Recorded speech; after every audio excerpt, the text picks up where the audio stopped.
Hello, I'm Joseph Chiffers, head of JSC Chambers. This is part 2 of my video about the Equality Act. Part 1 was about philosophical belief.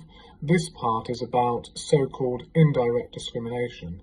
I say so-called because in my view the phrase is a misnomer. Discrimination requires conscious decision-making and therefore cannot be indirect or incidental. Nonetheless, what indirect discrimination refers to is a policy which applies to everybody equally and is intended to, but it is deemed to have a more adverse effect on certain groups who are protected by the Equality Act. I'm going to give what, in my opinion, is an egregious example of how indirect discrimination has been applied to a political party. I have written about this on our website, and I'm hoping that the link to my article will be in the description, but you can find it on the website www.jsc-chambers.co.uk, and the article is called The Equality Act and the End of Democracy.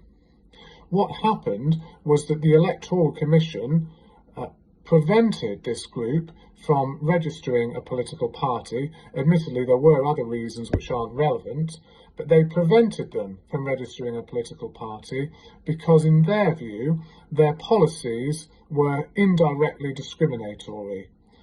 In their view, some groups who are protected by the Equality Act wouldn't like this political party and wouldn't want to join, and therefore, in their view, the policies were unlawful.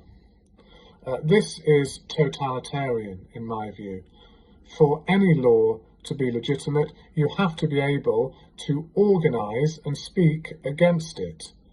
If you were to follow the logic of this case, it would be unlawful for a political party to have a policy against same-sex marriage because the relevant group who is protected by the Equality Act might be deemed to be offended by this, that is a hypothetical person who is part of that group, and therefore the policy would be indirectly discriminatory and the group would not be able to register as a political party. They couldn't stand in elections and they would have no prospect of being able to persuade the electorate to vote them in.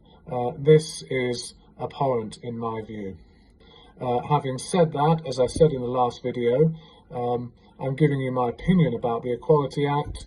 Our practice is concerned with the law as it is, not as it should be, and if you have a case under the Equality Act, including one that revolves around indirect discrimination, we'll do our very best for you. I hope you enjoyed this video, and I hope you enjoy any other videos we make on these subjects. So thank you very much for listening.